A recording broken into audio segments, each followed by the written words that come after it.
भी जोड़ लगा लो, आएंगे मोदी जी। जितना हिंदुस्तान के लिए काम कर दिया ना, वर्ल्ड के अंदर जो नाम बज रहा है वो मोदी जी की देन है।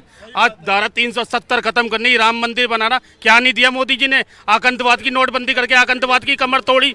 इनसे ये पूछ लो कि धारा 370 नाम की कोई चीज है? क्यों नहीं है? बताओ, आप बताओ। तो टूटी। एक मिनट, अच्छा क्या है 370? 370 में पहले क्या होता, हम जाके वहाँ जमीन खरीद के कुछ बना नहीं सकते थे, कुछ नहीं कर सकते। आज जा रहे हैं, सब कुछ कर रहे हैं। पहले लोग जमीन खरीदे, भाई जितने जिसके पास पैसा है वो ले रहे हैं। अरे कितने लोग लिए? इनसे ये पूछिए 370 क्या है, धारा है? अरे आप बता दो ना, जो राहुल जी का इतनी बात बता रहे हो। राहुल जी आने वाले 100 साल में प्रधानमंत्री नहीं बन सकता, ये लिख के ले लो। चलो वो आपकी मर्जी। 370 थोड़ा और डिटेल में बताओ। 71 क्यों नहीं हटा रहे? 70 हटा दी, 71 क्यों नहीं हटा रहे? 71 जब उसका टाइम है वो भी हट जाएगी। अरे छोड़ो 370 और थोड़ा डिटेल में जानते हो कि नहीं पूरा ये बताओ। आप बता दो ना गुरुजी, मैंने तो बता दी जो मेरे को नॉलेज थी।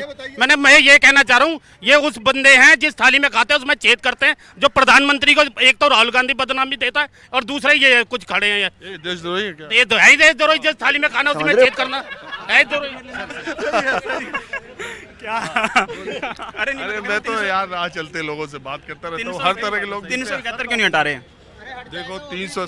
क्या है 371? बताइए क्या है 371? अरे यार यहाँ क्विज मत करो, सबको जरूरी नहीं है, आम लोग हैं, सबको 370 71। सुनिए, मैं सिर्फ एक बात जानना चाहता हूँ कि देखिए केजरीवाल ने, आप मानेंगे कि जब वो उन्होंने चुनाव लड़ा तब जब उन्होंने आंदोलन किया था तब उन्होंने कहा मैं कभी राजनीति में नहीं आऊँगा, बच्चों की कसम खाऊंगा, गाड़ी नहीं लूँगा, बंगला नहीं लूँगा। लेकिन जब 50 करोड़ उनके बंगले पे लगने की बात आती है तो वो लोग जो उस आंदोलन से प्रभावित होकर उनको वोट दिए तो उनको एक धक्का लगता है, चाहे वो माने या ना माने, उस बात से किनारा कर ले। लेकिन एक बात दूसरी तरफ ये भी है कि अगर कोई आदमी संवैधानिक रूप से 2-2 बार दिल्ली में 90% सीटों से चुनाव जीत रहा है तो फिर उसको दिल्ली की सरकार के अधिकारियों के ट्रांसफर पोस्टिंग का अधिकार नहीं मिलेगा। और सुप्रीम कोर्ट की संवैधानिक पीठ ये तय करती है कि नहीं भाई ये अधिकार हो, तुरंत अध्यादेश लाया जाता है। तो इसमें बहुत उसके दोनों पक्ष है।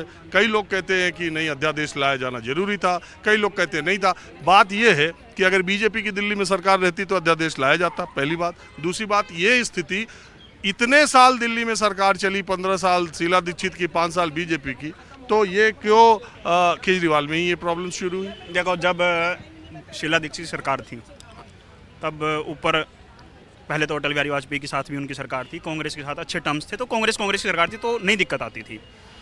दूसरी बात क्या है कि आप कह रहे हो ना 2 बिल्लियाँ लड़ रही थी आपस में, ठीक है, तो 2 बिल्लियाँ लड़ रही थी कि रोटी खानी है, ठीक है। बंदर आया कि मैं फैसला करवाता हूँ, ठीक है, वो क्या रोटी तोड़ दी, एक तरफ ज़्यादा टूट गई, एक तरफ कम टूट गई।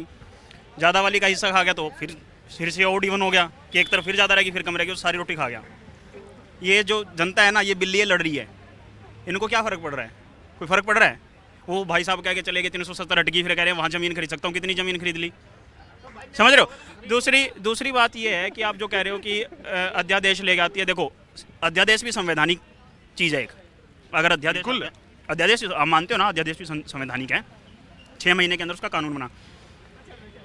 एक इंसान जिसके बारे में कहते हैं कि हमने शिक्षा का एक इंसान को हमने बहुत बड़ा वो बना दिया कि उन्होंने शिक्षा क्रांति कर दी, कह रहे हैं ना वो। अब वो इंसान जेल में बैठा है, कितनी बार केजरीवाल जी मिल के आए बताइए? संवैधानिक बात कर रहे हो आप, मिलने जा सकते हो ना। हिंदुस्तान के हर बड़े लीडर से जो अपोजिशन में बैठा है, इन्होंने जाके समर्थन मांग लिया। आप पिछले 6 महीने का उनको देख लो, वो हर स्टेट में घूम चुके हैं समर्थन मांगने के लिए कि आप अध्यादेश के खिलाफ जाओ, खिलाफ जाओ। 1 महीने में अभी 1 महीने में लगा लो, घूम तो रहे हैं ना, वो मांग रहे हैं ना, वो समर्थन सबसे मांग रहे हैं ना।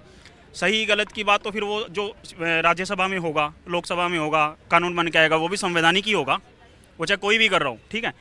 वो जब अपने एक इंसान को ऐसे बरगला सकते हैं, ऐसे छोड़ सकते हैं, बरगला सकते क्या, छोड़ सकते हैं, उन्होंने छोड़ दिया। मनीष सिसोदिया की हालत आप आज देख रहे हैं, छोड़ दिया। वो तो परसों रो रहे थे ना, छोड़ दिया ना केजरीवाल ने बोला एक को पकड़ोगे 100 मनीष सिसोदिया, बंगला खाली करवा दिया अगले दिन ही,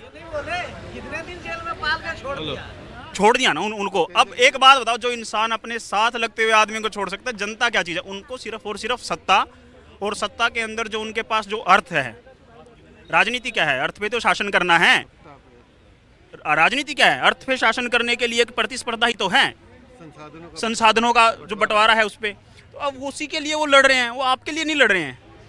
आप बड़ा ध्यान से सुन रहे, कुछ बोले? मैं सुन रहा हूँ खाली मैं बोलूंगा नहीं, नहीं, कुछ अपना विचार रखिए। कोई विचार नहीं करूंगा। हाँ? कौन कट्टर ईमानदार?